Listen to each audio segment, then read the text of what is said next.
Pour mettre en valeur l'histoire de la francophonie dans notre belle région de Vancouver, nous accueillons ce soir M. Régent Beaulieu. Suite à la publication du best-seller The Chuck Davis History of Metropolitan Vancouver, il a décidé de retracer l'histoire du Grand Vancouver en lui ajoutant une perspective francophone. Merci à M. Beaulieu de présenter cette conférence à l'Alliance française et ce soir. Je vous souhaite une très belle rencontre qui sera ensuite suivie d'un vin fromage dans la pièce d'à côté, où vous pourrez donc continuer d'échanger sur tous les sujets qui vous intéressent. Voilà, bonne conférence. On va commencer immédiatement avec de la calibration et quelques mots d'inspiration. Je vais utiliser Louis Frechette, un poète québécois qui avait connaissait comment tous ces Canadiens français-là et autres allaient dans l'Ouest. Et il a écrit quelque chose de magnifique que j'ai relisé récemment, si j'aimerais partager avec vous. Alors, et voici. Durant des siècles, on les vit s'enfoncer dans tous les déserts, sonder les plus impénétrables forêts, remonter le cours de tous les fleuves, parcourir tous les grands lacs, explorer les régions les plus reculées, résoudre les problèmes géographiques les plus inabordables.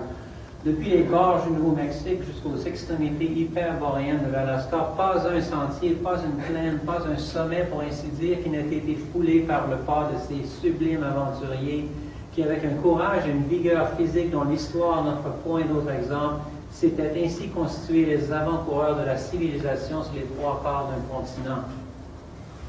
Leurs descendants ont hérité de leur énergie, de leur esprit d'investigation et de leur amour des voyages.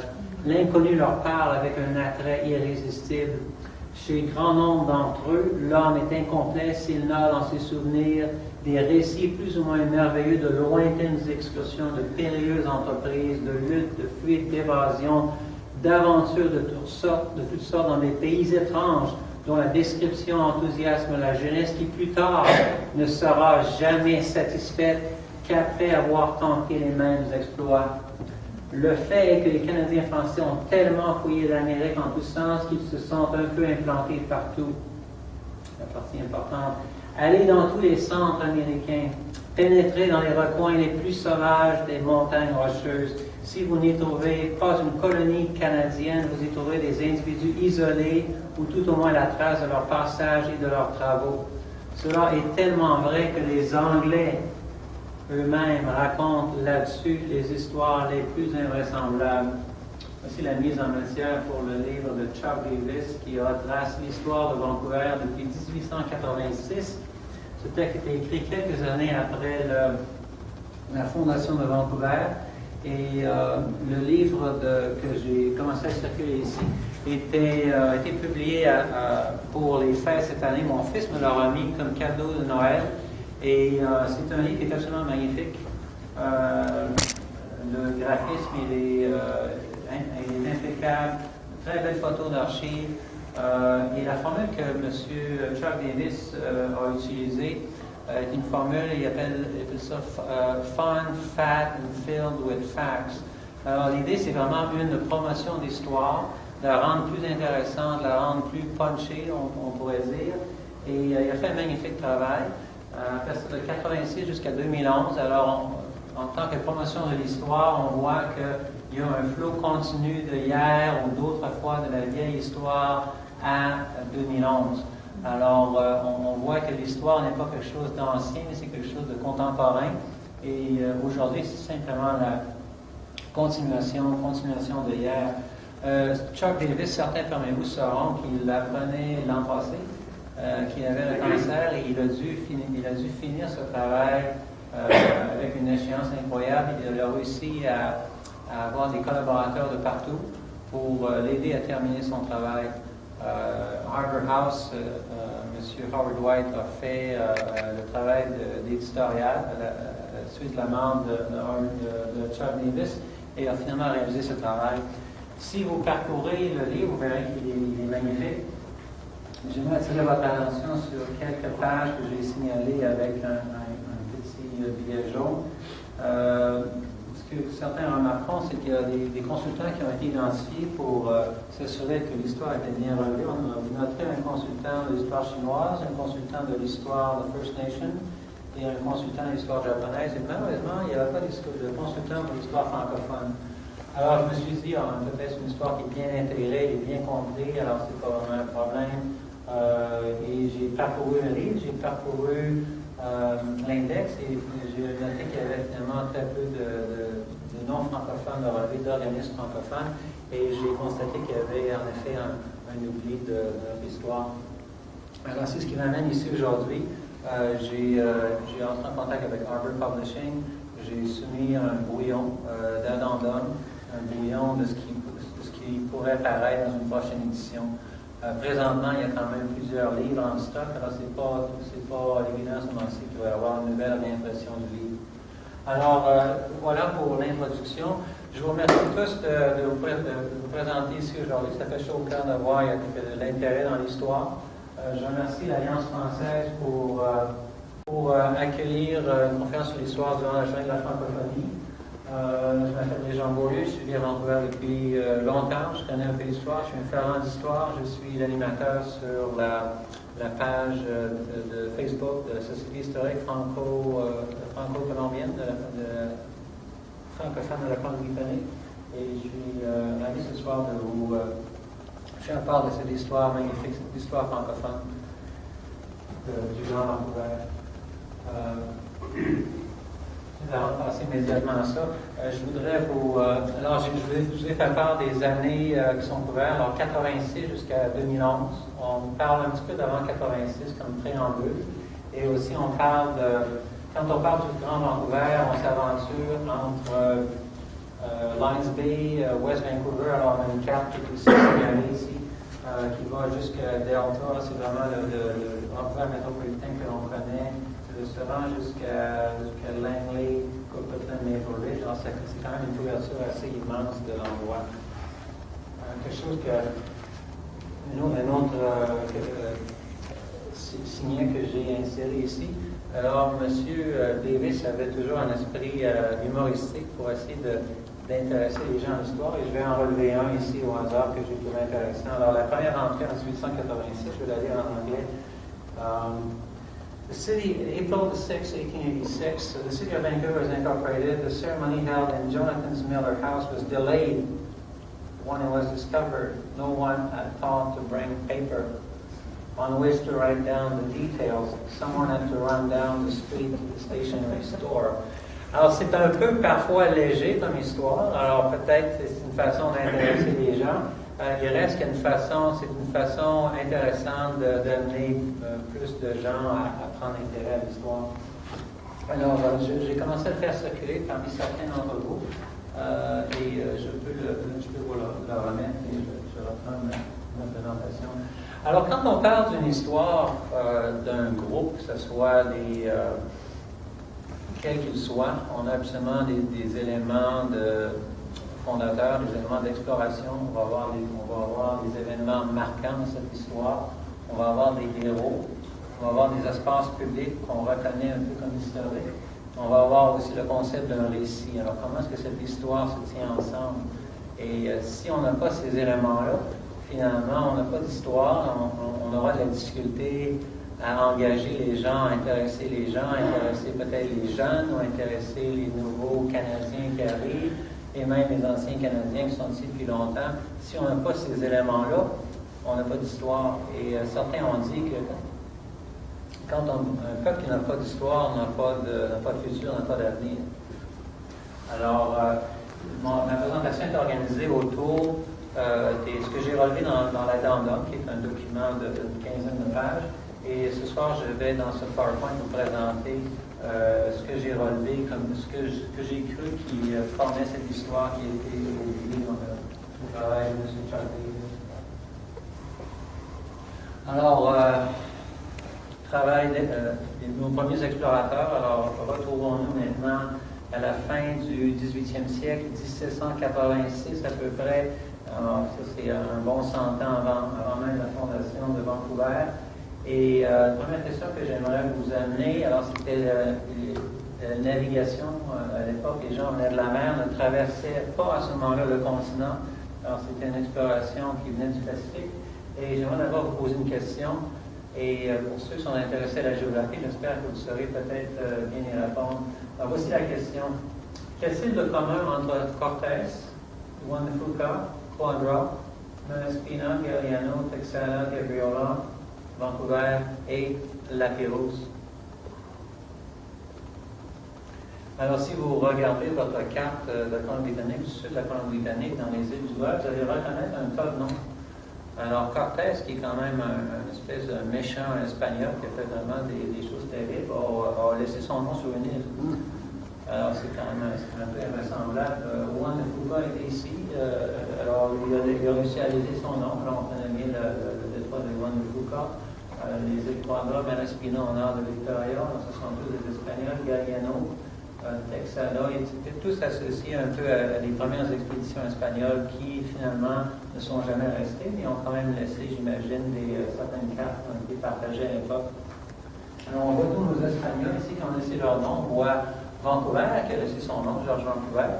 Et un cas intéressant, c'est le cas de M. Lapérouse. Alors, il y avait d'ailleurs une conférence historique ici, dans cette salle, il y a quelques mois, récemment sur M. Lapérouse, le comte de Lapérouse, qui est un navigateur absolument incroyable. Et je pourrais aller sur Wikipédia, je ne le fais pas aujourd'hui. Si vous regardez l'histoire de ce monsieur Lapérouse, c'est absolument incroyable tout ce qu'il a accompli. Et tout ce qu'on a en Colombie-Britannique à ce moment-ci au sujet de Lapérouse, qui est un navigateur accompli. Il a été dans la ville du sang, il a été dans la bataille finale de Yorktown, il était de partie du blocus maritime qui a empêché les Britanniques de ravitailler l'armée américaine. Il a fait la cartographie entre l'Alaska tout au long jusqu'à Monterey en Californie, a produit de meilleures cartes que Cook et finalement, on n'a pas laissé son nom ici, à part une bouée. On lui a attribué une bouée. C'est quand même quelque chose. La bouée météorologique 46026. Où est-ce qu'elle est? Alors, elle est située près de Nanaimo, pas Nanaimo, près de Tofino. Tofino, alors je ne pensais pas que ce serait une question, mais c'était dans Wikipédia. Mais il y a quelque chose qui a aussi laissé son nom, c'est un récif qui est près de l'archipel d'Aguaday, autrefois appelé les îles Charlotte. Et je voudrais vous montrer une magnifique vidéo qui a été tournée sur ce récif. Et je me mets un peu à la place de M. Lapérouse. Alors, tout ce qu'il a laissé ici en Colombie-Britannique, c'est une bouée et un récif où c'est que les bateaux s'échouent. Et si vous allez à Hawaï, vous allez voir qu'il y a des endroits qui sont nommés selon Lapérouse. En Australie, il y a une banlieue qui est nommée d'après Lapérouse. Alors, Lapérouse a laissé des traces partout. Si vous allez dans Wikipédia, vous allez voir que son travail a été documenté. Les pages sur Lapérouse sont dans près d'une quinzaine de langues. Alors, c'est une personne fascinante et malheureusement, peut-être parce qu'il avait empêché les Britanniques de ravitailler les forces de Yorktown, alors peut-être les Britanniques ont préféré l'oublier et personne ne crut bon peut-être remplacer le nom de l'île Cortés par Lapérouse, qui est une personne remarquable. Il était français, lui? Pardon? C'était un francophone? C'était un Français, je ne me souviens pas de la précision. C'était une personne qui avait été envoyée, ni plus ni moins par Louis XVI, qui était vraiment un commodore de la navigation française. Il y avait beaucoup de décorations. Il y avait, si je vous montrais à la page de Wikipédia, vous verriez que c'est une personne qui avait vraiment il y avait du galon, beaucoup de galons. Une personne remarquable qui était estimée par ses équipages. Georges Vancouver, apparemment, était un peu une personne sombre. Lapérouse était un bon vivant. Malheureusement, il a connu une mauvaise fin. Alors, son bateau a eu, je crois, a coulé dans les. s'est ramassé dans la Papousie, ce point-là. Et toujours à ce jour, il y a un mystère au sujet de Lapérouse qui. Le dernier conférencier vous en avait peut-être parlé, ceux qui ont assisté. Alors, tout ça pour amener M. Cousteau. Alors, beaucoup ici ont grandi peut-être sous M. Jacques Cousteau. Et Jacques Cousteau a quand même fait quelque chose en Colombie-Britannique. C'est un grand environnementaliste. Et elle a dit en anglais, the best tempered water diving in the world, and second only to the Red Sea. Alors, c'est lui qui avait commenté sur les eaux de la Colombie-Britannique. Alors, j'imagine, et ça, c'est repris sur les sites de BC Tourism. Ce que ça veut dire, j'ai l'impression que Jacques Cousteau a contribué à l'industrie du tourisme en Colombie-Britannique, simplement en étant une personne aussi connue et en faisant la promotion de nos eaux sur la côte. Non seulement établir une histoire venait de l'océan, mais ça venait aussi du continent. C'est vraiment ce qui... nos premiers établissements vraiment ont été établis à partir du continent. Alors, quand on arrivait à partir de l'océan, on n'avait pas tout ce qu'il fallait. On n'avait pas la population avec nous. On avait simplement un effort de navigation. On ne pouvait pas vraiment établir des postes de traite, par exemple. Alors, les premiers qui ont traversé le continent, on parle de l'Amérique du Nord ici, souvent on les connaît sous des noms écossais, en grande partie, un peu anglophone.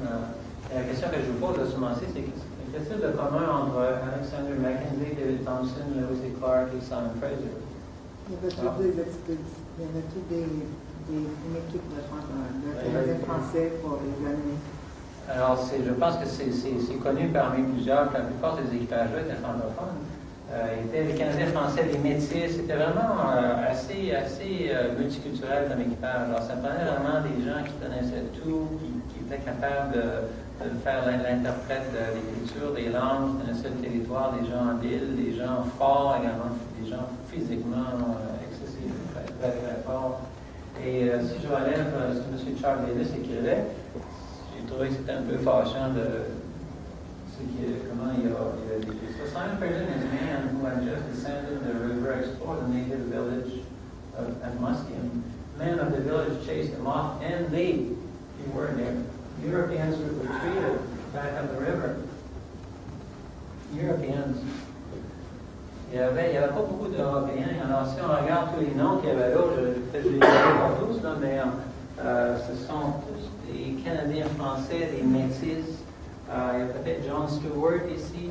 On avait bien sûr, dans le cas de Mackenzie, on avait Alexander Mackenzie que je n'ai pas relevé, mais ce sont tous essentiellement des métis. Alors, derrière là-dedans, je vois ça d'ici.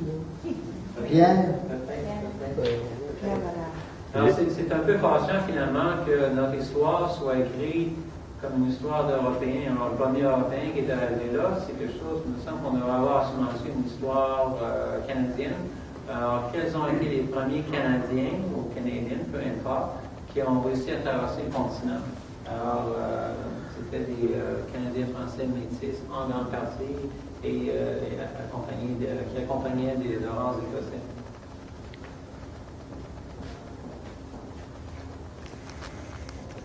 Et ici, j'ai quelque chose de plus graphique. Ici, alors, l'histoire, ces plaques-là, ils datent quand même de plusieurs années, de 1946. Alors, ça date de longtemps. Alors, à l'époque, le Canada, c'était pas un pays bilingue, comme c'est supposé l'être aujourd'hui. Alors, la plaque de Berla Kula, qui est vraiment au nord de la Colombie-Britannique, elle est assez difficile d'accès. Alors, c'est ce que cette plaque a l'air. Ici, ce sont même ce que M. Mackenzie a laissé sur la roche. Alors, je ne sais pas si ça a été retracé au fil des années, mais vous remarquez que M. Alex Mackenzie était from Canada, pas from Europe, from Canada. Alors, il venait de Canada, c'était vraiment à l'époque vraiment l'est du pays qu'on connaît aujourd'hui. Et parce que c'est les compagnons d'Alexander Mackenzie, c'était Mackay, Landry, Ducette, Buisson, Courtois.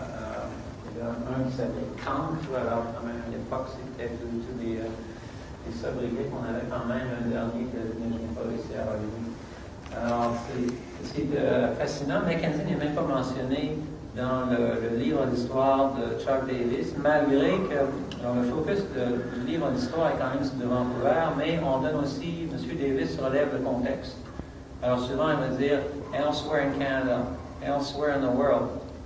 Donc, pourquoi pas elsewhere in BC? La première personne qui a traversé le continent, c'était pas Lewis et Clark, c'était Alexander Mackenzie. Et on n'a pas fait l'effort de le relever. Alors, est-ce que c'est parce que c'est pas intéressant, c'est quelque chose qu'on veut vendre? C'est un peu dommage. Alors, une fois qu'on a, on a envoyé nos explorateurs de l'eau ou encore à travers le continent, après une exploration, ça prend des établissements fondateurs. Okay? Et à ce moment-ci, je veux seulement vous poser la question. J'espère qu'à la fin de cette conférence, vous saurez répondre à certaines de ces questions-là. Alors, je me fais un peu professeur à ce moment-ci. Alors, le premier établissement mixte. Alors, quand je dis établissement mixte, ça veut dire que ce n'était pas seulement des Européens, ce n'était pas seulement des Autochtones, ce n'était pas seulement des Métis, c'était un établissement où on sait qu'ils vivent tous ensemble. Il y avait incidemment quelque chose qui est vraiment important à souligner, c'est que ces établissements-là avaient aussi d'autres Autochtones qui arrivaient, qui venaient de l'Est du pays. Alors, par exemple, il y avait des Iroquois et des Abénaquis. Okay, alors, je pense que dans notre histoire, c'est quelque chose d'important qu'on devrait relever. Ces gens-là, et finalement, on ne s'en rappelle pas. Alors, les questions que je vous pose aujourd'hui, c'est qui accueillait qui à quel endroit? On peut penser d'abord peut-être aux États-Unis, au sud du 49e, au nord du 49e, dans la vallée du Fraser, ou peut-être dans le nord de la Colombie-Britannique. Alors, ma conférence elle porte sur le nord de la Colombie-Britannique, mais elle peut aussi vous intéresser au contexte. D'où est-ce que ces gens-là venaient? Pensez-vous qu'ils venaient du Québec? De Montréal, de partout. Est-ce qu'ils venaient peut-être des États-Unis? Ils venaient, dans le cas de la vallée du Fraser, les premiers établissements, ces gens-là, ils venaient vraiment de la vallée du Columbia. Une histoire un peu étrange, alors, ce ne sont plus ce qu'on appellerait des Canadiens ou des gens du Québec ou d'ailleurs, c'était des gens qui venaient du sud de. Mais originalement, c'est pour nord, c'est ça, pour les tourments. Non, mais ce que je veux spécifier ici, c'est les gens qui venaient ici, les premiers étaient des contracteurs. Alors, je vais expliquer davantage. Je veux simplement vous amener à vous poser des questions. Qu'est-ce qui s'était vraiment passé dans ces premiers établissements-là? Est-ce qu'on connaît vraiment cette histoire-là? Faisait-il vraiment de la traite des fourrures? C'est ce qu'on nous a dit apparemment. Qui est resté? Est-ce que ces gens-là ont disparu? Sont-ils tous partis? Ce sont des gens qui ont disparu comme ça? Et aujourd'hui, comment est-ce qu'on commémore ça? Alors, vous avez vu la plaque à Berlin-Coulard. Et ce qu'on a ici dans le premier établissement mixte qu'on a dans la vallée du Fraser, comment est-il commémoré? On va répondre à ces questions-là tout à l'heure. Et qui a été commémoré? Et enfin, dernière question, quel célèbre sentier de randonnée côtoie ce premier établissement mixte-là? J'espère à ce moment-ci que vous êtes assez curieux. J'imagine que certains ici sont capables de répondre à la question. Alors, quand on parle de la vallée du Fraser, on ne parle plus de l'Oregon, de la vallée du Columbia, on a un endroit parfois on le reconnaît sous le premier Fort Langley. Certains le réfèrent sous le nom de Derby. Alors, Derby était situé à quelques kilomètres à l'ouest de Fort Langley. C'était le premier établissement où un fort a été construit en 1827, un fort apparemment de traite de fourrure à l'époque. Alors aujourd'hui, ce qu'on voit comme monument qui commémore l'endroit, c'est cette espèce de menhir absolument. C'est pas très agréable à regarder. Et vous voyez ici, on dit que ça paraît plus vieux quand on le laisse sous les mousses et les lichens. Alors, le monument a été peu entretenu. Et c'est le monument ici, si je lis la murale. The original Fort Langley was built here in 1827. James McMillan in charge. The site of the first permanent settlement of cultivation of the soil in the lower Fraser Valley, later known as Derby. Et ce qui est le plus important ici, c'est Home of the Royal Engineers in 1859. Alors, les gens qui accueillaient, qui étaient les Quentin Storlow, on n'en parle pas. Les gens qui étaient accueillis, qui ont fait le travail, alors tout ce qu'on sait, c'est que M. Macmillan était en charge. Okay? Et si on regarde à l'équipe, encore une fois, on peut voir que ce sont des noms assez métis, canadiens, français, vraiment de toutes les sortes, avec M. McDonald ici, M. Kennedy, pour nos amis hollandais qui se reconnaissent. On avait un Hawaïen, Como. Alors, c'était assez multiculturel. Des gens qui venaient non seulement de l'Est, mais aussi de l'Ouest. Alors, les Hawaïens souvent embarquaient sur le bateau des Britanniques. Les Britanniques mouraient sur le bateau. Et quand ils arrivaient sur les îles Sandwich, on les appelait à l'époque, ils nous amenaient des Hawaïens. Les Hawaïens, après cette partie du voyage-là, ils débarquaient rapidement, mais apparemment, ils étaient très habiles pour couper le bois et pour construire des forts. Alors, c'est ce qu'on a souvent-ci. Il y a quelques panneaux de plexiglas qui sont un peu abîmés, des panneaux qu'on dit d'interprétation. Et finalement, cette histoire-là, elle est mal commémorée. Ce monument-là a été érigé par un des descendants en 1946 de la famille Houston, qui se considérait comme le premier cultivateur selon certains de l'endroit. Alors, et ce monument-là n'a jamais été mis à jour, et je reviendrai tout à l'heure. OK, j'espère que vos yeux sont capables de... certains trucs. Alors ça aussi, j'aimerais commencer à parler de dates. Alors parfois, on ennuie les jeunes avec un tas de dates. Alors les dates, quand même, nous permettent de comprendre le déroulement de l'événement. Souvent, on reconnaît des dates charnières, des dates clés. Alors, on a identifié quelques-unes qui sont assez importantes. Alors, l'acte de Québec, 1774. Alors, les batailles, on ne parle pas des plaines d'Abraham ici aujourd'hui. C'est fini. On parle de l'acte de Québec, qui était vraiment un acte gentil de la part des Britanniques, qui reconnaissait que peut-être on aurait besoin des Canadiens français avec l'indépendance américaine qui s'en venait, et on aurait aimé avoir les Canadiens français aller se battre contre les Américains. Alors l'acte de Québec accordait à ces Canadiens français-là des droits de religion, certains droits légaux, etc. Et finalement, ça a contribué à la survie du fait français au Canada, ce acte de Québec-là. 2 années plus tard seulement, les Américains se déclarent indépendants. Je suis indépendant. Les Britanniques n'ont pas reconnu immédiatement. En 81, après 5 ans après, la Grande-Bretagne finalement reconnaît cette indépendance américaine-là. Alors, encore une fois, M. Lapérouse avait été important dans l'apport de la France, la contribution de la France à l'indépendance, à l'acquisition de l'indépendance américaine. En 1786, alors quelques années plus tard, M. Lapérouse était vraiment partout, envoyé par Louis XVI. Alors, on est toujours sous la monarchie française, on est dans les dernières années de la monarchie française avant que le roi se fasse couper la tête. Et dans ces années qui est venu ici quelques années avant Vancouver, quelques années après Cook, et bien sûr plusieurs années après les Espagnols qui avaient été les premiers. En 89, alors les rois se font couper la tête, le roi se fait couper la tête, la France devient une république, alors une période de grand chaos en France qui va s'éterniser pendant longtemps et qui va avoir des impacts ici en Amérique. Napoléon dans la Louisiane en 1802.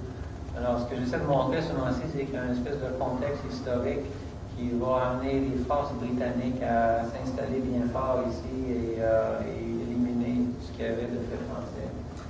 Revenons plus près par ici maintenant, parce que c'est vraiment, on veut parler de l'histoire de la côte ouest. Alors, 93, encore une fois, c'est Mackenzie qui arrive. Les premiers Canadiens, alors on parle plus de premiers Européens, on parle des premiers Canadiens qui arrivent 93. En 1805, les premiers Canadiens arrivent au sud du 49e. Alors, c'est intéressant quand même que Lewis et Clark est arrivé après les Canadiens. En 1808, Fraser arrive, alors de retour à M. Chuck Davis et Vancouver. Alors, on a fait un grand pas. On ne parle pas vraiment de l'équipage de M.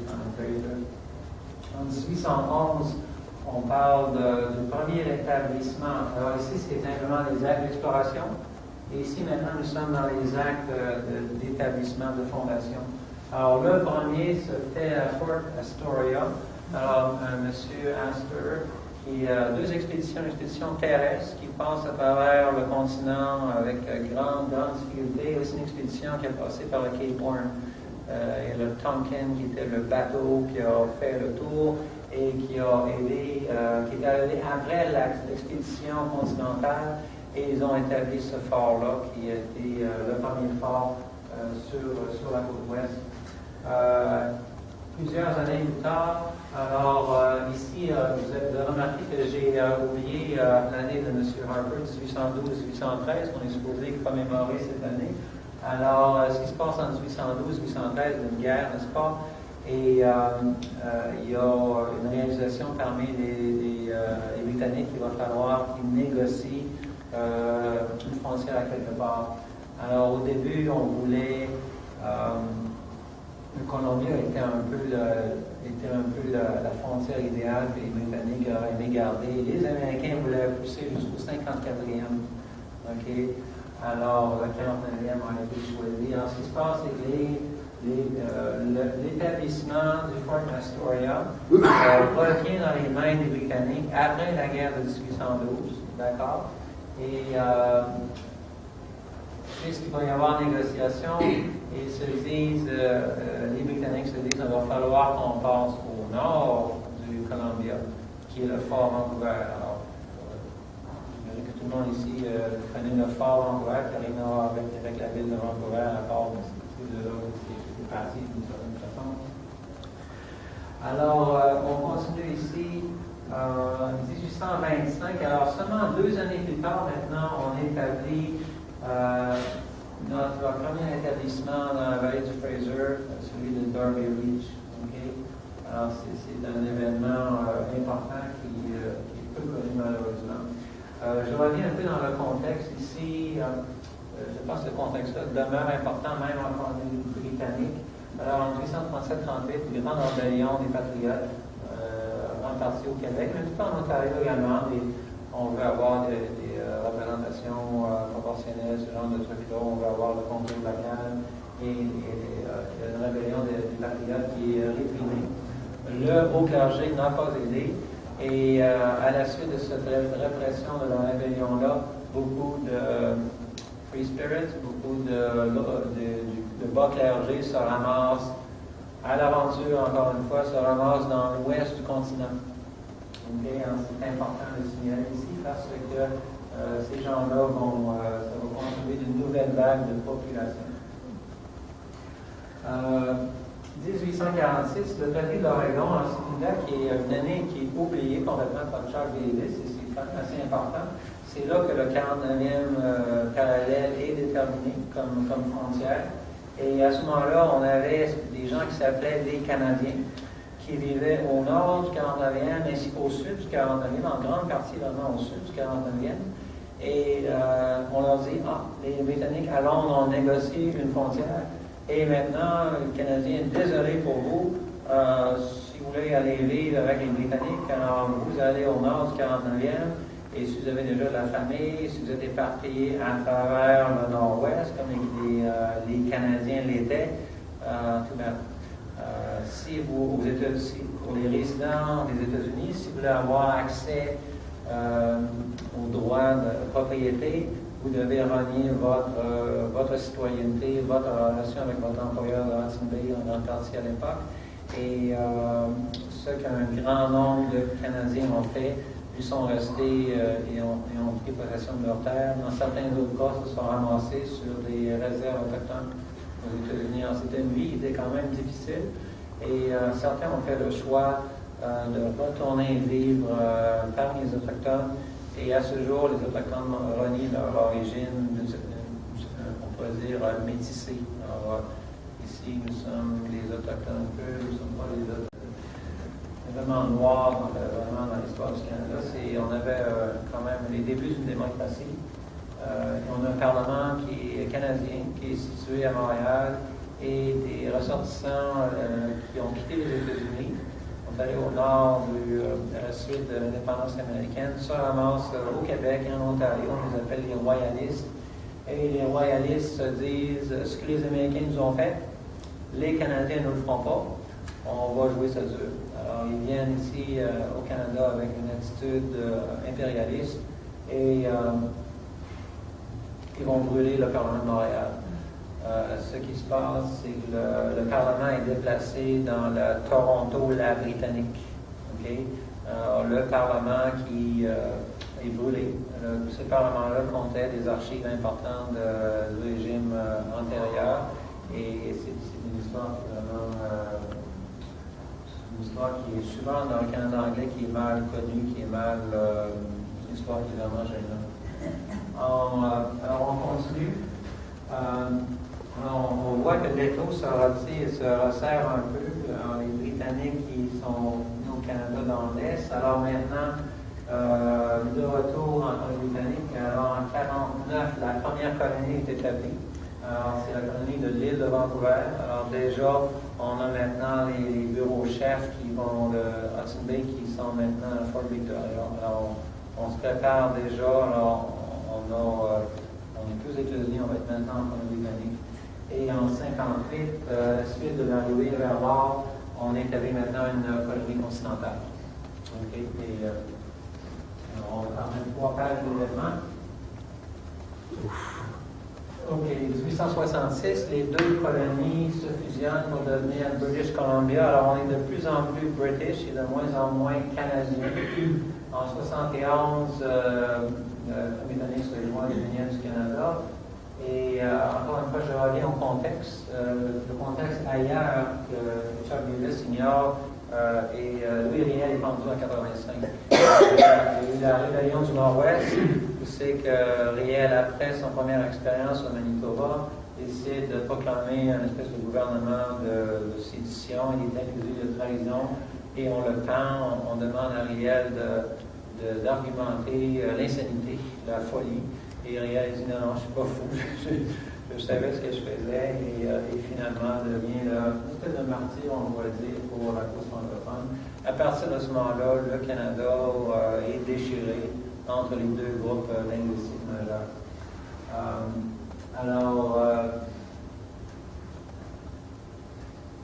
Wilfrid Laurier devient à ce moment-là l'espèce de grand négociateur, l'homme des compromis, au point qu'il, alors du côté anglophone, on réalise qu'il y a un déchirement total du pays.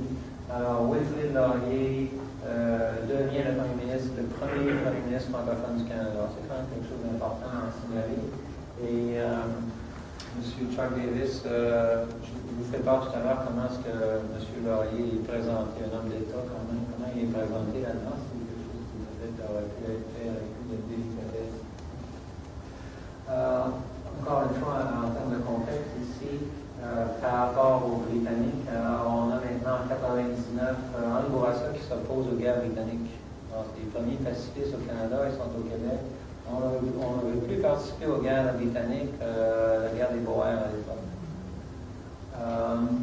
Maintenant, en 1900, de retour en Colombie-Britannique, on a Julie Lobinière qui devient notre premier lieutenant-gouverneur en Colombie-Britannique qui est francophone. Une personne fascinante, absolument fascinante, née en France, mariée, une Canadienne-Française, établie un manoir, un homme d'affaires, un homme qui connaît la technologie, s'est investi dans les transports, un homme remarquable. Il se mêle à l'époque dans l'histoire de Riel, il prend une position de compromis, disons, on sait qu'il ne veut pas que la nation, le Canada, se déchire autour de ça, et il devient isolé au Québec. Il y a trop de divisions. Et étant un allié de Laurier, Laurier l'envoie en Colombie-Britannique comme le lieutenant-gouverneur. Il fait un travail magnifique. J'y reviendrai tout à l'heure. Alors, on continue à avancer dans le temps. Alors, l'histoire dont Chuck Davis fait part souvent, à Maillardville, alors oui, 1909, un premier contingent de 110 francophones arrive au Fraser Mill. Alors, c'est une histoire qui est quand même connue à Vancouver, on ne sait pas vraiment ce qui est arrivé à ces gens-là par la suite. En 1930, une deuxième vague venant de Canadiens français arrive à Maillardville et à Vancouver. Alors, la sécheresse incroyable dans les prairies. Certains gens parlent de Dust Bowl. Je ne connaissais pas la traduction française, genre Dust Bowl. Sécheresse, d'accord. Alors, c'est la grande misère dans les prairies. Grande misère dans les prairies. Beaucoup de gens non seulement les francophones, mais toutes sortes de nouveaux arrivants canadiens quittent les prairies, étaient souvent sur des homesteads qui n'auraient jamais dû s'y installer. Et nécessairement sur la côte ouest. Donc, une histoire quand même importante, je le pensais, pour le livre de Chuck Davis. Et on aurait pu là, essayer de le relever avec un fun fact, mais on ne parle pas de cette histoire canadienne, disons. Je continue 1930, alors après 30, on est maintenant dans les années difficiles, grève majeure à Fraser Mill. Alors, les travailleurs se font bafouer pas mal, période difficile, des problèmes de santé, des problèmes de sécurité, tous les problèmes que vous pouvez imaginer. La raison pour laquelle on veut des syndicats, c'est la période une époque à laquelle les syndicats ont démarré d'une certaine façon. J'y reviendrai également. En 40, alors il y a la guerre, bien sûr, on n'est pas fait part, mais ce que je dis, c'est qu'à la fin de la guerre, les Canadiens et Français se sont battus avec le reste du pays, le vieux continent, et il y a un nouvel espoir. On a partagé une misère ensemble en Europe. Les francophones ont suffisamment, à ce moment-là, de confiance, après la guerre, pour dire, le français, ça ne va pas très bien. Alors, plusieurs mouvements prennent ça à partir de cette époque-là. Et le premier était en partance de Victoria. Victoria qui est pas un endroit idéal pour la francophonie, disons, pendant longtemps. De retour à Mayerville, Caisse populaire est établie à Mayerville, je reste quelque chose d'important, la même année que Vancouver, Vancity. C'est la même année de fondation, c'est la même année, c'est basé sur le modèle coopératif des prairies, le modèle coopératif québécois, le mouvement des caisses populaires des jardins. Alors, Mayerville amène ça, période difficile, les gens ont suffisamment confiance pour s'arranger ensemble et essayer de financer leur propre coopérative. 51, alors maintenant on commence à avoir plus de confiance encore, on commence à penser éducation et les francophones s'organisent, les moments en fond qui font la grève. Les élèves francophones font la grève au sujet de l'injustice du financement scolaire. C'est un épisode assez fascinant, je pense, pour le Canada parce que l'attention nationale est amenée au sujet de cette communauté-là, une dernière communauté dans l'Ouest canadien qui se bat dans celui du français. À l'époque, Pierre Laporte vient à Vancouver. Alors, Pierre Laporte est la personne qui allait être tué dans les événements, la crise d'octobre 70, si vous vous rappelez. Il était journaliste au Devoir, il a fait un reportage du financement et levé ici au Québec, pour les écoles de la Colombie-Britannique. Des écoles indépendantes, des écoles catholiques à l'époque. Et éventuellement, ces actes vont aboutir dans de nouvelles mesures du gouvernement pour d'autres écoles indépendantes. Alors, ce n'est pas seulement une bataille des francophones, ici c'est une question de justice pour du financement pour les écoles. En 59, j'ai relevé ça comme un événement important. Alors, le dernier francophone, le dernier pendu, le Ouest canadien est pendu ici à Vancouver, au Canada. C'est juste un francophone. J'ai reviendrai tout à l'heure. 75 ans à peu près après M. Léal. 67-68, M. Davis n'en a pas fait part. Radio-Canada commence à diffuser un signal radio en partance de l'hôtel Vancouver. Quelque chose qui est intéressant, je dirais. Il vaut la peine d'être signalé. Un journal suit ça. Encore une fois, les francophones commencent à prendre un peu confiance en eux au point d'avoir des écoles, d'avoir des médias et un journal. 71, un premier pacifiste francophone contribué à démarrer Greenpeace. Il y avait 2 anglophones, il y avait 1 francophone. J'en ai parlé tout à l'heure. On est dans la dernière page de l'événement. Thanks for being patient with me. 76, Véronique Sanson. Plusieurs, j'espère, la connaissent ici. Elle compose une chanson qui devient platinum, qui vend énormément. Elle compose en Angleterre, à Londres. La chanson s'appelle Vancouver. C'est une chanson qui a une belle mélodie et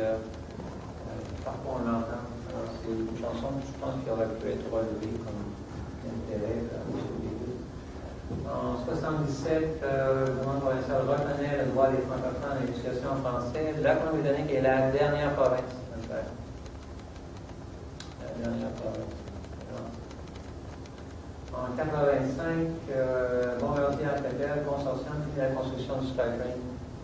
Alors, le SkyTrain est quand même un City Landscape feature, key feature.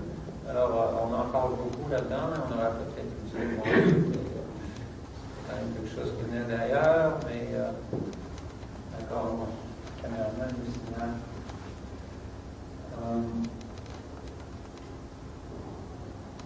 Margaret Thatcher vient ici sur le Concorde en 86. Alors, certains ici se rappellent de l'Expo 86. Le Cirque du Soleil vient pour la première fois en 86 et le spectacle s'appelle La magie continue. 95, la Colombie-Britannique devient la dernière province à créer un district scolaire francophone. Alors, ça a été des batailles juridiques à n'en plus finir éventuellement. En 91, on a l'accord d'un conseil scolaire. En 2010, les Jeux olympiques bilingues, les Jeux bilingues, olympiques bilingues sont tenus. Gilles Vigneault porte le blanc pour ne pas accorder les pleins droits de la chanson Mon pays à un Australien qui dirige les cérémonies d'ouverture et fermeture. Alors, j'espère que plusieurs s'en rappellent bien. Un hymne français sauve le déploiement du pédestal en toute fin de spectacle. C'est quelque chose quand même. La cérémonie de fermeture va rappeler le déploiement. C'est un hymne français qui a sauvé le déploiement. Dans la cérémonie des logiques, c'était quand même un hymne de leur part. Certains se rappelleront que Robert Lepage a fait guichet fermé durant 30 jours pour son spectacle du Blue Dragon. Alors, je considère que 2010 c'était quand même un événement marquant pour la francophonie ici. Et je termine avec 2011, Adrian Dix, c'est vraiment a des bonnes chances de devenir le prochain premier ministre de la Colombie-Britannique qui deviendra le premier à être bilingue. Il est ancien directeur général de Canadian Press for French, DG, directeur général, bien ça. Et peut-être qu'on le verra diriger la Colombie-Britannique bientôt. Ok, on ne peut pas vraiment avoir d'histoire sans voir des héros. Alors, si je suis posé la question ici, connaissez-vous des héros francophones en Colombie-Britannique? J'ai l'impression que les gens se gratteraient la tête Alors, j'ai essayé de faire de relever mes héros. Selon Maurice Rivard, l'historien de Radio-Canada, alors c'est l'évêque Modeste de Merce, c'est un héros, ainsi que les sœurs de la congrégation. Je ne veux pas être sarcastique ici, mais c'est un héros, une personne vraiment qui est capable de soulever une énergie incroyable, est capable d'accomplir des choses super humaines, etc. Alors, peut-être ces gens-là ont fait des trucs, mais peut-être pas dans le même domaine qu'on recherche mon héros. Le premier que j'ai relevé, un qui est bien cher à la famille Joanne ici, c'est Étienne Pépin. C'était vraiment faisait partie du premier hivernant, First Winter. Cette partie-là est en anglais. Est arrivé ici à Noël 1827, comme une espèce de cadeau de Noël. Il y avait eu l'équipe initiale de construction du fort. Il s'était joint avec une autre personne en fin d'année. Il arrivait de Fort Vancouver. Une personne habile qui était aussi un forgeron. Et il est devenu éventuellement un fermier qui approvisionnait le fort. Certains pourraient dire qu'il était le premier fermier européen, ou disons canadien, qui, dans la vallée du Fraser, c'est une personne qui est vraiment mal connue, malheureusement, par tout le monde. Il y a un petit article dans le journal de l'époque qui dit que c'est le premier fermier de la Colombie-Britannique. Dans le sens que c'est lui qui a développé pour qu'il y ait beaucoup de production, pour qu'il puisse vendre ça. Il y a d'autres versions officielles qui disent que James Houston était le premier. Alors, c'est toujours des questions. Bon, c'est l'histoire de qui. Il va être venu par la suite, James. Alors, je continue. J'ai quand même de longues listes de héros ici. Monsieur Ferdinand Boulanger, pseudonyme Peter Baker, c'était un des premiers prospecteurs dans le Fraser qui avait eu vent d'Autochtones qui transigeaient avec Hudson Bay, qui avait amené de l'or. Et lui, il était là, dans le Fraser, après avoir traversé l'océan Atlantique, c'était un Français de l'Alsace. Il a traversé le canal de Panama. À l'époque, il n'y avait pas de canal. Il en est presque mort avec il a attrapé des maladies terribles. Vous pouvez imaginer, il a traversé des endroits comme ça. Et il a réussi à survivre, des gens incroyables. Et il s'est ramassé dans le nord du Fraser. Et son truc, lui, c'est il transigeait du tabac. Et il avait montré aux Indiens, aux Autochtones, faire du gold panning, faire sortir les pépites d'or. Alors, une personne, vraiment un entrepreneur incroyable. C'est lui qui a établi le premier hôtel à Darby.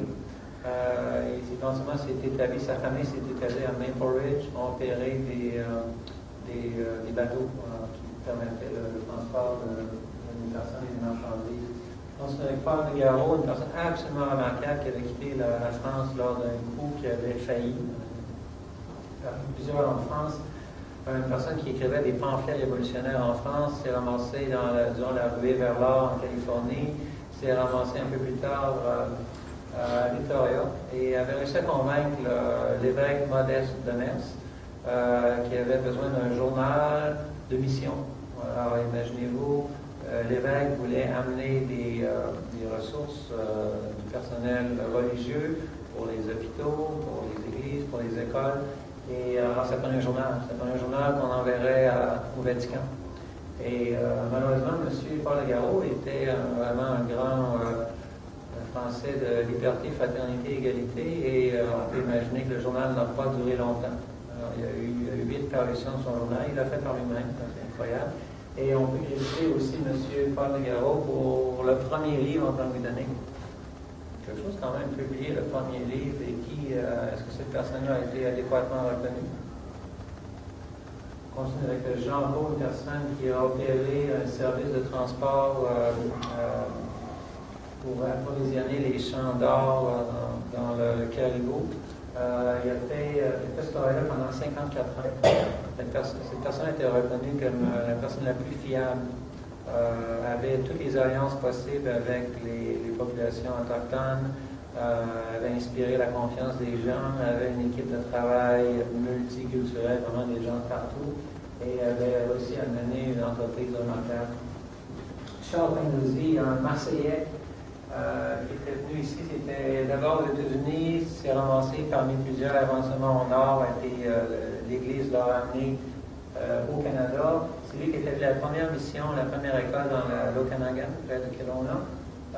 Il est un peu célébré aujourd'hui. C'est une personne aussi qui a tenté les premiers vignobles et les premiers orchards, les premiers vergers dans ce coin-là. Et aussi, c'était quand même une personne du bas clergé qui était critique par rapport au système des écoles résidentielles. Donc, il fallait le faire quand même.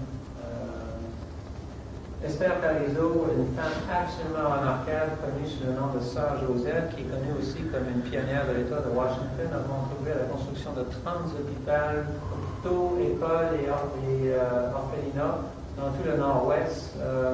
On parle du Montana, Idaho, Oregon, Washington et Colombie-Britannique. Alors, elle a travaillé sur l'église Saint-Paul ici à Vancouver, Sainte Mary, près de Mission et Saint-Eugène, plus dans les Kootenays.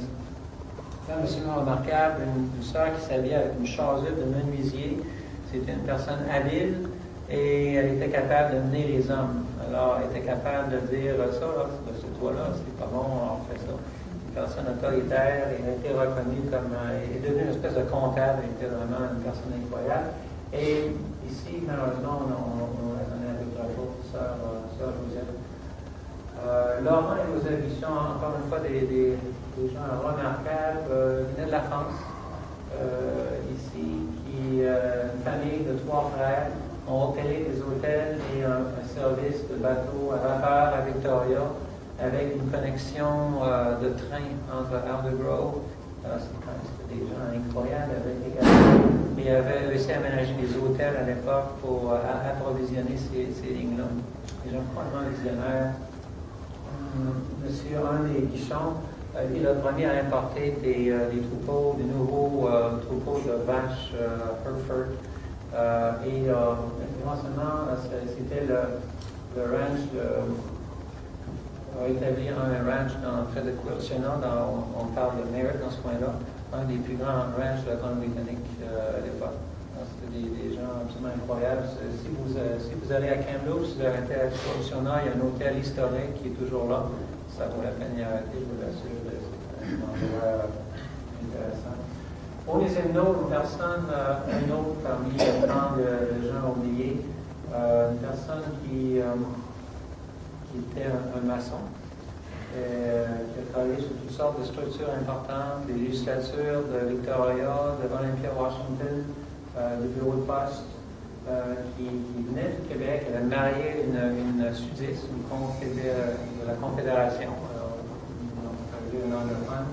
Et éventuellement, il a même participé à une ruée vers l'or dans le Klondike. Et éventuellement, s'est retiré à Burnaby. Il a été un des premiers à employer des Asiatiques pour approvisionner Vancouver en fruits, petits fruits et légumes. Alors, M. Huneau, et sa maison à ce jour, à Burnaby, tient toujours sur des blocs de granit. Et on reconnaît ça. Où est-ce qu'elle est, Régent, sa maison? Pardon? Où est-ce qu'elle est? C'est au sud de Metrotown. Alors, malheureusement, on a remplacé par la suite, j'imagine, son verger. On a remplacé ça par l'horreur de Metrotown. Alors, il n'y aura malheureusement pas de plaque pour remplacer le centre d'achat de Metrotown pour célébrer M. Huneau. Jolie Lobinière, j'en ai parlé un petit peu tout à l'heure. Alors, je ne reviendrai pas ici, à part de dire qu'il était célèbre pour.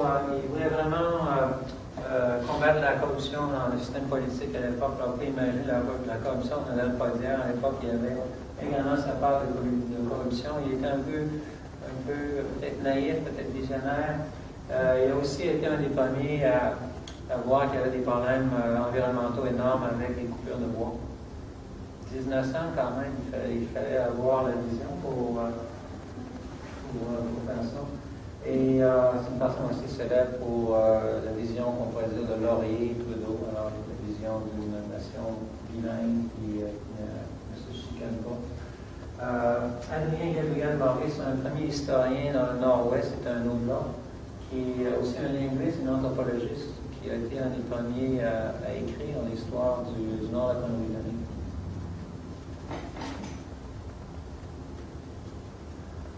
On est maintenant rendu au début du 20e siècle. Ici, Marius Barbeau, c'est une personne, un ethnologiste folkloriste, qui a été un des premiers à s'intéresser aux arts des autochtones en Colombie-Britannique, du Nord en particulier, les Tchinicien. C'était un des premiers qui a dit écoutez, il y a de la valeur là, et on a fait la promotion. C'était une personne qui est également connue pour un tas d'autres trucs. Sœur Delia Tétrault a établi un des premiers orphelinats et une mission pour les Chinois, les Indiens également, et pour les patients qui souffrent de tuberculose. Une personne un peu comme une mère Teresa, qui s'occupait des gens les plus démunis, qui étaient les gens exclus de la société.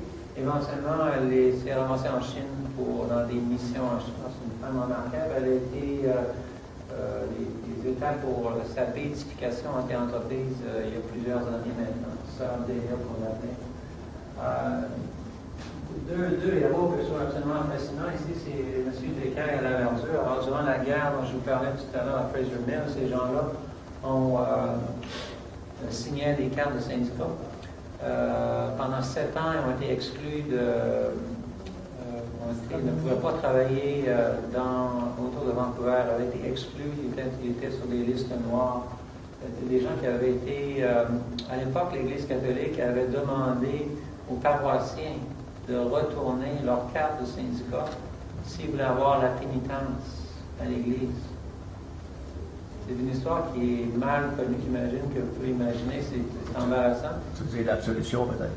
L'absolution, oui, merci pour la clarification. Alors, si vous vouliez avoir l'absolution pour vos péchés, alors donnez-moi votre carte du syndicat, et tout va aller. Alors, la mère avait été complètement déchirée, vous pouvez imaginer là-dessus, et c'est un sujet que plusieurs pensent qu'il y a eu non seulement des menaces d'excommunication, mais il y a des gens qui ont été excommuniés, qui étaient associés à l'époque avec Harold Pritchard, qui était un leader un peu communiste, qui avait établi le Parti communiste à l'époque. Alors, Dicker et la Verdure s'étaient associés avec ces gens-là, mais d'un point de vue strictement la protection des travailleurs. C'est des gens qui militaient pour la santé et la sécurité au travail. C'était des gens remarquables. Éventuellement, le travail de pionnier qu'ils ont fait a mené à l'établissement d'une des plus grosses syndicats en Amérique du Nord, International Workers of America. Et le mouvement ouvrier ne les a jamais reconnus comme pionniers du mouvement syndical, malgré avoir été exclus pendant 7 ans, avoir été excommuniés, avoir été sujet à tout ce que je vous montre. Des numéros qui valent la peine d'être signalés sous le contexte, elsewhere. Alors, certains se rappellent de Jack Kerouac, vraiment un auteur célèbre franco-américain qui a amené le concept de Regeneration, est un ami de Burroughs, William Burroughs et Allen Ginsberg. C'était le pionnier du nouveau genre littéraire. Alors, on parle des années 50, on a une personne, on l'a aussi décrit comme un poète maudit, alors un problème d'alcool. Al Delorier, alors maintenant on se ramasse beaucoup plus au temps présent. Certains se rappelleront peut-être qu'Al Delorier fermait son Ceylon Meat il y a quelques années, après avoir servi sa clientèle fidèlement pendant 52 ans dans le Vancouver Downtown Eastside. Lui, il n'avait pas arrêté, il avait continué et il employait des gens qui avaient fait de la prison. Et c'est un gars qui avait une passion pour aider les gens, il leur offrait les plus bas prix. Et il a pris sa retraite il y a quelques années. Et quand l'intervenant a arrêté d'amener les gens des banlieues à Vancouver, à l'époque, le centre d'achat commercial de Vancouver était le coin du Vancouver Downtown Eastside. Alors, à partir de ce moment-là, ça a été le déclin. Et M. Delorier a été un des derniers résistants à rester dans le Downtown Eastside. Léo Manta était cette personne dont je vous parlais tout à l'heure, qui était la dernière victime de la peine capitale au Canada. Alors, son histoire est absolument incroyable. Imaginez-vous, il était dans la marine Victoria. Il était homosexuel et il avait eu un drame romantique avec son amant. Son amant avait décidé de se marier et il l'avait tué. Okay? Cette personne-là, il était mulatto, alors il était, on pourrait dire, canadien-français, mais aussi noir, blanc, et il était également homosexuel. Alors à l'époque, en 1959, un crime de passion comme ça méritait habituellement le pardon automatique, en 1959 quand même. Mais dans ce cas-là, il y avait des connotations raciales, sexuelles, linguistiques. Alors, il y a eu un journaliste du Vancouver Sun, Gene Howard, avait assisté à la pendaison de ce monsieur-là. Et apparemment, il avait manqué la pendaison. On faisait rarement à l'époque, un gars était mort ça n'avait pas bien fonctionné leur affaire. Et je connais quelqu'un qui a été invité à assister à cette pendaison-là. Son nom, c'est Sev Morton. Alors, Sev tenait à l'époque un cabaret à Burnaby qui s'appelait Gay Parade, qui était un cabinet de danse, qui amenait des gros noms de Hollywood. Et on l'avait invité à assister à la pendaison de ce gars-là. Et il y avait le bourreau venait de Montréal, parlait français. Alors on pouvait le pendre en français avec des témoins en français. Un film a été fait sur cette histoire-là. En 2009, c'était quand même le 50e anniversaire de la pendaison de ce gars-là. Et finalement, je pense que cette histoire-là aurait pu être reprise. C'est une histoire, bien sûr, que Chuck Davis ne parlera pas. Alors, on doit finalement à M. Manta et Mme Jean Howard, finalement, la fin de la peine capitale, du moins dans l'Ouest canadien. Diefenbaker a été battu par la suite. Un mouvement de libéralisme est venu par la suite en Colombie-Britannique. Je n'attribuerai pas tout ça à Léo Manta, mais les mentalités ont commencé à changer dans les années 60. Alors, les gens ont commencé à penser de façon un peu différente. Lucille Star Savoie. Certains peut-être se rappellent de French Song ou Quand le soleil dit bonjour. Alors, c'est une chanson qui à l'époque avait vendu 1 million d'albums, qui avait compétitionné au même niveau que les Beatles. On parle des années 1964. C'était la Céline Dion de l'époque. Elle avait vendu, elle était vraiment un succès international. Elle a eu plusieurs succès. Elle vit à Vegas maintenant. Elle était de retour à Vancouver il y a quelques années pour le 100e anniversaire de Mayorville et elle performait toujours. Et malheureusement, pour les Jeux Olympiques, on a complètement oublié, même si elle a grandi ici à Vancouver. Elle était native du Manitoba, mais elle est allée aux États-Unis et est devenue une star là-bas, Mme Lucille Star. Et aujourd'hui, on a quand même une rue qui est nommée d'après Lucille Star, là, dans le coin de River Rock Casino. Apparemment, elle avait grandi du mauvais côté de la traque à l'époque. Et Mme Lucille Star, Lucille, ça va être une femme super remarquable. Je lui ai déjà parlé une fois au téléphone, c'était quelque chose. On se rapproche du présent. M. André Piola, Jacques Baillot. Certains se rappelleront, comme les pionniers de nos médias, on entendait M. Baillot régulièrement à Radio-Canada à l'époque, une personne qui avait entrepris un journal à l'époque avec Keola. Le motus du journal, ni père ni faveur. Dans les circonstances à l'époque, c'est André Piola avait eu connaissance, ou savait qu'il y avait des choses pas correctes qui se passaient dans la francophonie de Mayorville. Et il avait demandé de voir les comptes. Okay?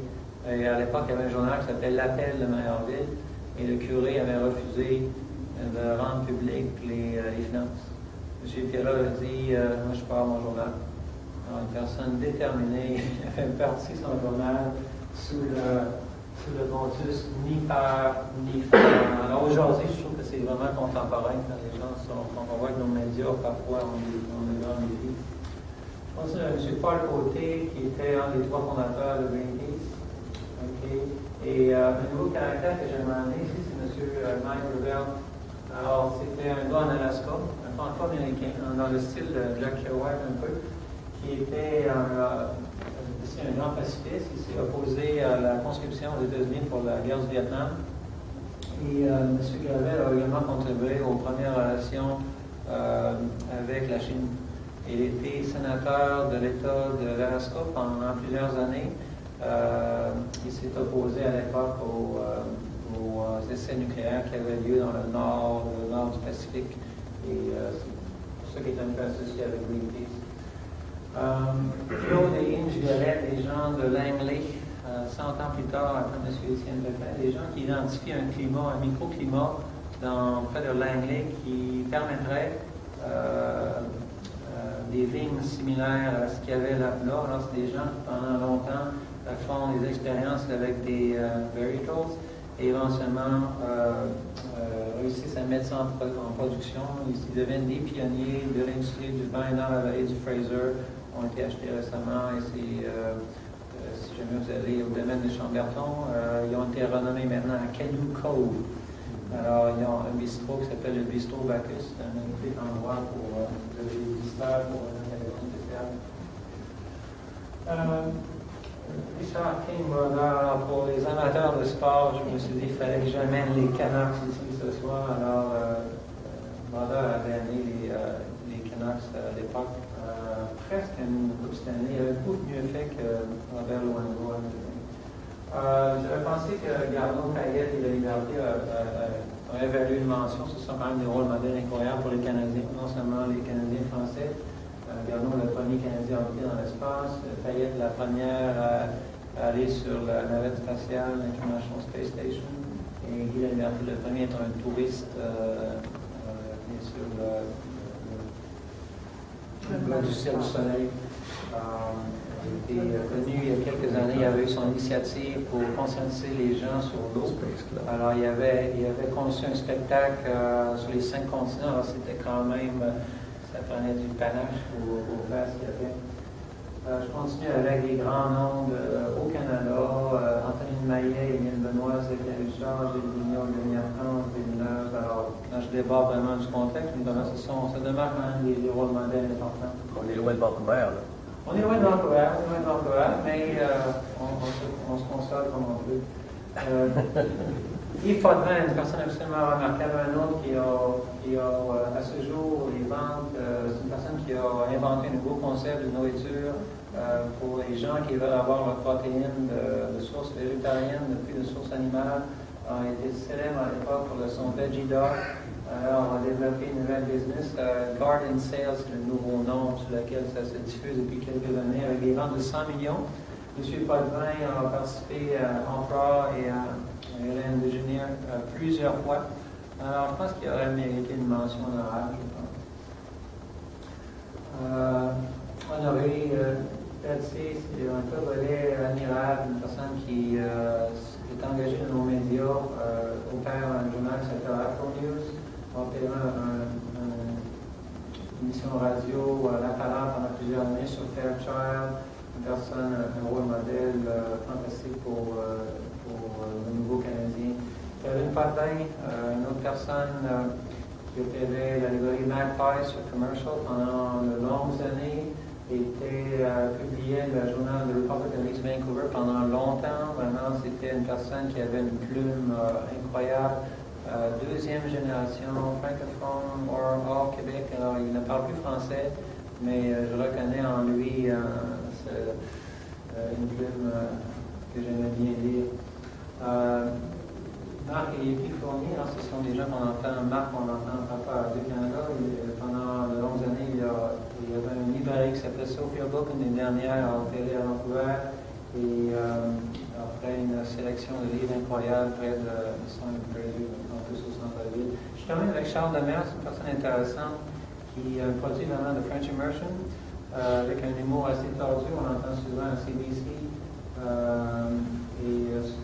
un beau rôle modèle pour ceux que le système d'école d'immersion a contribué. Son père était un Québécois et a enseigné dans le programme d'immersion à l'époque. Il a aussi écrit le livre Vancouver Special que peut-être certains ont lu aussi.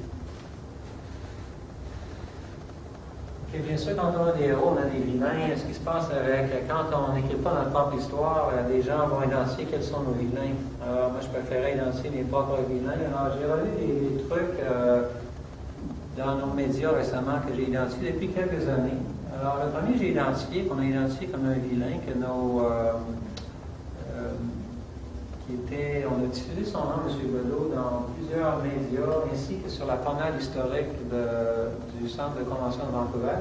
M. Belleau était vraiment une personne, on pourrait dire, délirante, qui, on le décrivait, imaginez-vous, on avait une promenade historique qui était supposée honorer les pionniers de la Colombie-Britannique. C'était le mouvement ouvrier, le Labour Movement, avait eu le mandat d'avoir une promenade historique pour honorer des gens intéressants, positifs. C'était supposé être positif. Et alors, on a retenu M. Belleau, on l'a déclaré comme un suicidal fascist Frenchman and Nazi collaborator that set fire in the BC interior during the Champagne Safari or Citron documentary along with his wife, mistress, and wine cellar. Alors ça, c'était sur une promenade historique. Alors je résume un peu de façon dure. Et personne n'avait remarqué que c'était incorrect d'afficher ça en l'absence d'autres francophones sur cette promenade historique-là. Je l'ai fait remarquer aux gens de Vancouver Convention Center et ils l'ont discrètement enlevé. Ils ont réalisé que l'année avant les Olympiques, avant que tout le monde vienne à Vancouver, c'était une mauvaise idée que de diffuser une personne comme ça. Alors, c'était vraiment un vilain qu'on est mieux d'oublier. Je crois qu'il n'a pas vraiment contribué à la Colombie-Britannique. Un que j'ai relevé dans le livre de M. Chuck Davis, c'est M. Frédéric Ducharme. Alors, je vais vous lire, ça vient du livre. The killer was eventually identified as Frédéric Ducharme, 34, a very odd and twisted piece of work with a record for indecent exposure and bizarre behavior that can be described here and was only hinted at in the more straight-laced newspaper reporting of the day. C'est correct s'il y a des meilleurs rôles modèles, mais quand tout ce qu'on voit comme non francophone, on a des descriptions comme ça, on se dit il y a quoi qui ne va pas. Alors c'est fait dans le livre de David. Je l'ai signalé à Harvard, c'était vraiment pas nécessaire. Alors, Wilfrid Laurier, on l'a introduit dans le livre comme ça. Alors, Wilfrid Laurier presided over the PNA official opening ceremony on August 16th. C'est bien, c'est bien. The news advertiser wrote, "Petrified woman, sacrificial crocodiles from the sacred river Ganges, and dusky Negroes who dodge swiftly thrown baseball, to say nothing of the numerous lonely dancers, Spanish Carmens, Dutch Canadians, and chorus girls are some of the attractions being offered the visitor of the fair of this week." Ça, c'est dans le même paragraphe. On a notre homme d'État canadien qu'on est supposé honorer, qui a introduit, et on introduit M. Laurier comme un circus athlete. Ça me semble un peu. Alors, ça me donne du matériel pour faire une bonne conférence. Ennui Communication. Alors, on ne parle pas dans le Canada, on ne parle pas d'aucun journal, aucun média lié au français, mais on parle de Ennui Communication. Et on dit, not the best place to hang around, and neither is. OK. Ça, c'est mon propre commentaire. Alors, il y avait quelque chose d'insignifiant sur Ennui Communication.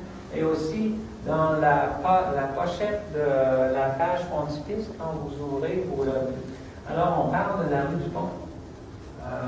Alors, here are a multitude of memorable minor events like City Hall's official attempt to shut down the Dupont Street Red Light District. Alors maintenant, comme francophone, je sais que le bordel de Vancouver à l'époque était nommé d'après un francophone. C'est correct, it's fun, it's filled with fact, mais en absence de choses un peu plus... Ouais, c'est quoi Ennui Communication? C'est quoi? Alors, vous pouvez regarder dans l'index, il y a Ennui Communication, vous pouvez voir la page, et c'était un média qui est allé nulle part, j'imagine, avec un nom comme ça.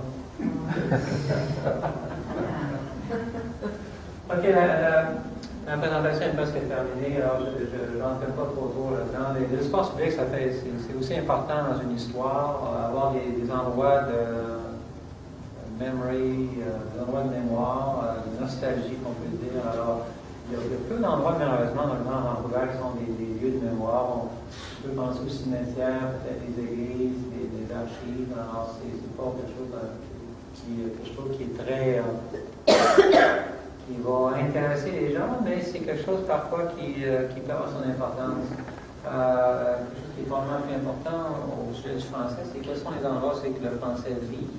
Okay, alors on peut dire qu'ici, l'Alliance française, c'est un endroit où c'est que le français vit ici, réussi à survivre dans Vancouver, le centre culturel francophone, le cadre de la 16e produit des choses magnifiques, le nom de la francophonie, Fest à part, Festival du bois, Festival du film, et les beaux jeudis de nos amis de Vision Ouest.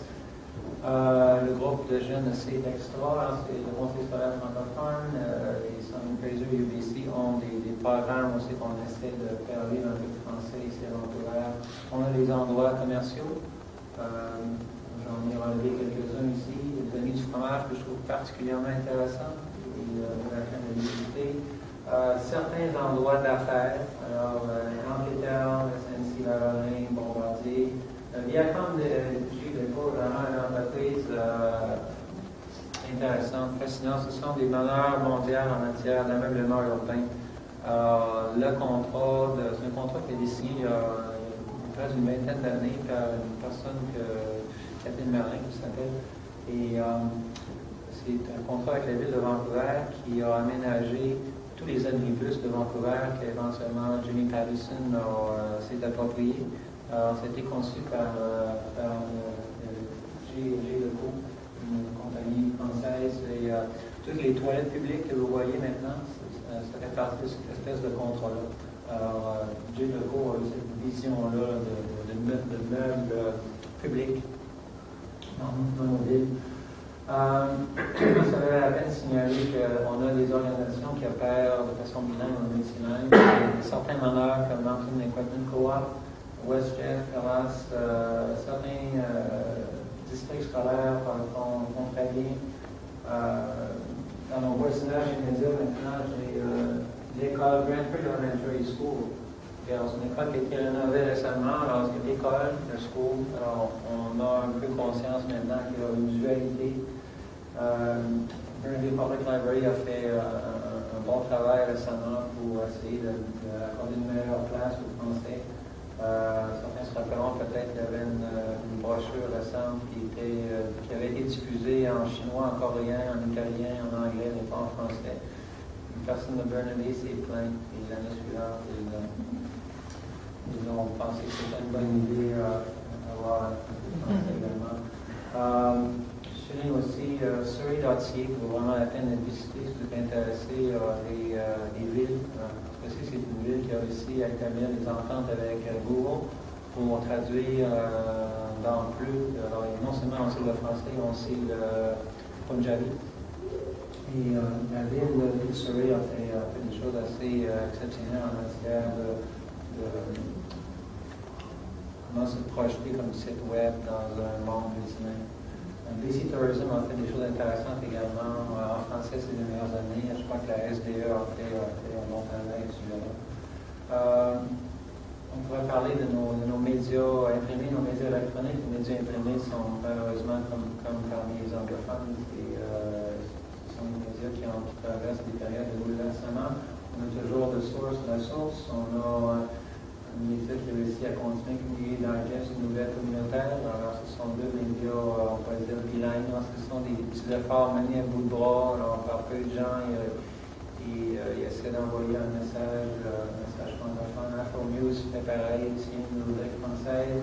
On est sur la rue de la CBC. On a un post média qui a fait des choses intéressantes. Vous pouvez maintenant accéder depuis plusieurs années à votre journal, en français par exemple, à travers des widgets qui vous permettent de lire les traductions qui deviennent de plus en plus de meilleures traductions ces dernières années autrefois. Et je pense que tu aurais pu mettre l'Express Pacifique, cette web et tout, qui est annoté, qui était disponible. J'aurais pu, oui, absolument. L'Express Pacifique a fermé il y a quelques mois. On attend bien sûr, on aimerait bien qu'elle revienne, c'est pas sûr que ça va revenir. Il n'est pas fermé, il est suspendu. Suspendu. Oui, il n'est pas fermé, il existe toujours. OK. Ah oui, il paraît plus, mais il existe toujours.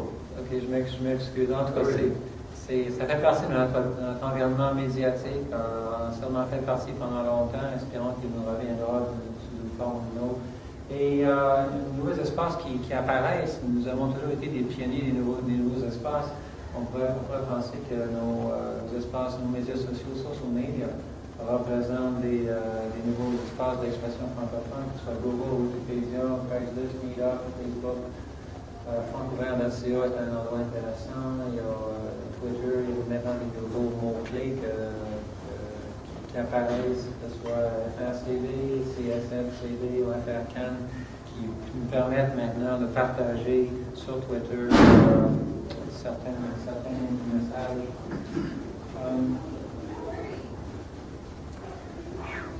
OK, la présentation s'achève. Alors, si vous vous rappelez ce que j'avais au début dans mon sommaire, j'ai terminé avec pour avoir une histoire, ça prend des récits, ça prend des nouveaux récits, des récits qui se renouvellent.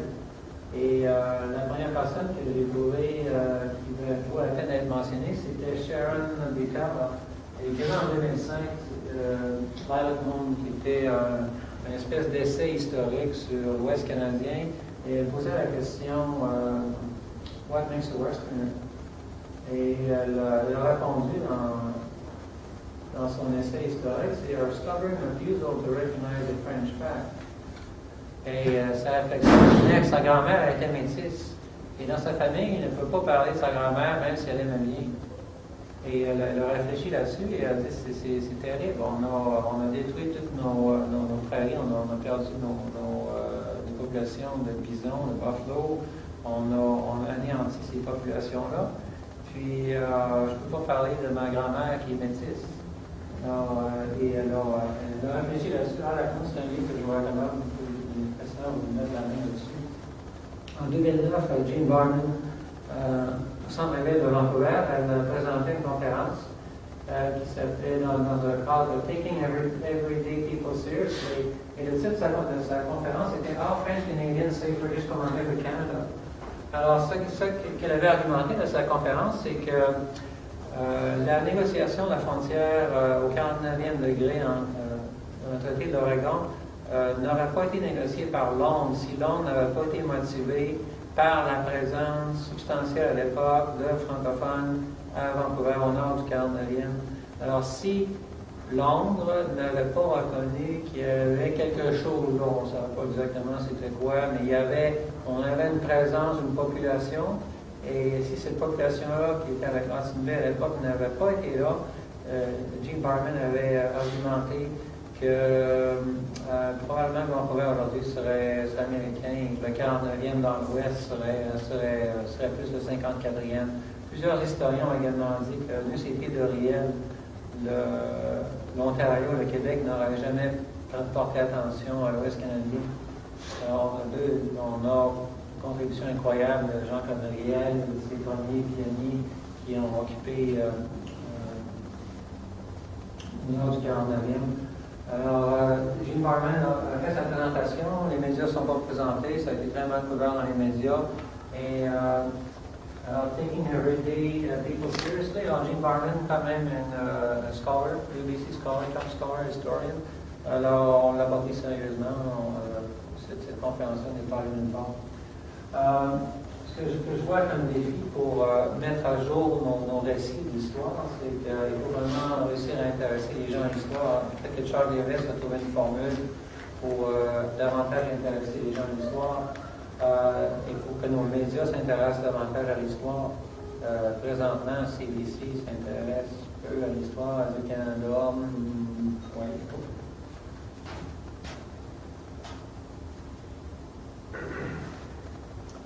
La batterie est morte. OK, ben, je pense que je peux terminer sans ça. De toute façon, je connais le reste. Alors,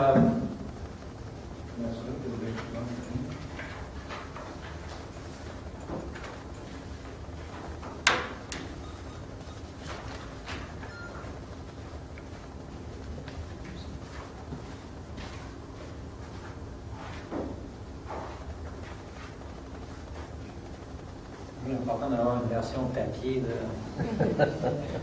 backup.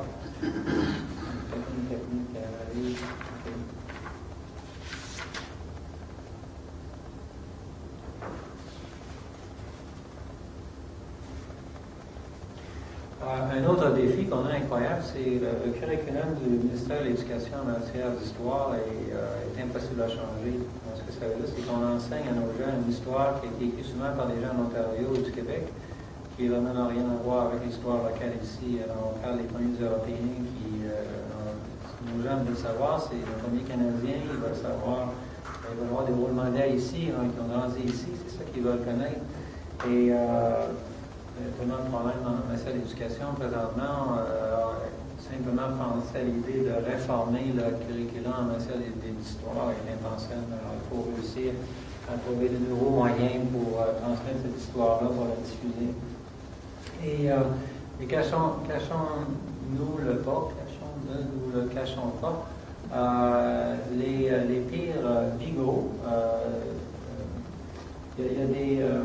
il reste des derniers bastions de résistance à un monde moderne qui accepte, par exemple, les métis des francophones. Et je dirais que ce sont les organismes qui publient des journaux ou des livres. Alors, les gens qui sont des publishers, alors, ils se disent, non, mais si j'amène ce matériel-là et je le traite trop, je risque peut-être de perdre des ventes. Alors, le marché, appelons-le francophone métis, de gens qui s'intéressent à ce segment de l'histoire-là, finalement, il est quand même marginal. Alors, pour une personne, un publisher, une maison d'édition qui prend le risque de couvrir cette histoire-là, finalement, alors on ne prend pas le risque. Alors, on veut vendre son savon, et un savon qui va être différent, qui va goûter différent, risque, les maisons d'édition ne prendront pas ces risques-là, à moins que ce soit évident qu'ils puissent vendre ces nouveaux produits-là. Alors, c'est un peu, je trouve, une mentalité réductionniste, parce que il y avait quand même beaucoup de Français ailleurs aussi dans le monde. On a une tendance à toujours voir l'histoire d'ailleurs. Alors, on veut voir l'histoire de France et du Québec et d'Angleterre. Alors, ce sont des histoires qui sont matures, qui sont bien établies, qui ont leur héros. Alors, c'est facile d'enseigner ces histoires-là qui sont bien établies, mais enseigner une histoire, partager une histoire qui finalement est remplie de gens comme ça qui ont été mal reconnus. Alors, c'est un défi différent et il faut réussir à avancer.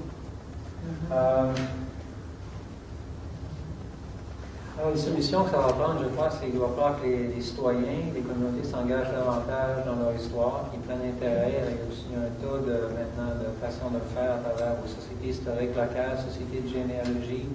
Notre environnement social media le permet, le facilite de plus en plus. Alors, il y a moyen de s'intéresser davantage à l'histoire et finalement de s'instruire sur ceux qui nous ont précédés. J'aimerais terminer en signalant des gens qui m'ont inspiré à cette présentation-là. Alors, Charles Ducara, Jim Barman, Bruce Watson. Alors, la liste, elle est longue. Tout ça pour dire vraiment, que il y a toutes sortes de gens qui se soucient d'histoire, qui essaient d'amener de nouveaux récits. Et il reste à ce jour qu'on n'a pas réussi à insérer ces récits-là dans des trucs comme ça. Alors, comment est-ce qu'on va le faire? Les gens ne savent pas. À ce moment-ci, qu'est-ce que je peux faire? Oh, okay. Une dernière. C'est une plaque qui a été proposée à Derby Reach, une plaque historique, et malheureusement, cette plaque-là était sans intérêt pour ces gens-là.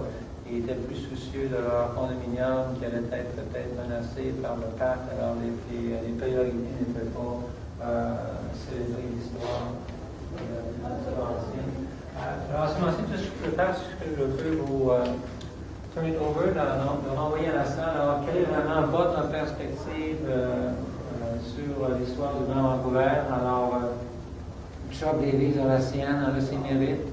Je vous ai proposé quelque chose ce soir. J'espère que je vous ai rendu curieux sur des gens peut-être que vous allez regarder sur Google, et vous pouvez ici, il y a des gens et des noms qui vous ont inspiré ce soir. Vous trouverez un tas de trucs sur Sœur Joseph, Sœur Delia, qui est intéressant. Je vous remercie pour votre écoute et à ce moment-ci, s'il y a des questions, ce serait le moment de le faire. Oh, je pense qu'on n'a pas. S'il y a des gens qui sont intéressés à acheter le livre ce soir, on avait. Le livre est offert. Je pense que l'Alliance française ramasse certains profits des ventes du livre. Moi, je trouve que c'est toujours un bon livre d'histoire. Et l'addendum est disponible si vous voulez, et dans le prix du livre qui vous est offert. Il est disponible à l'arrière. Est-ce qu'il y aurait des questions ce moment-ci pour les impressions? Quelle est votre perspective de l'histoire de Vancouver?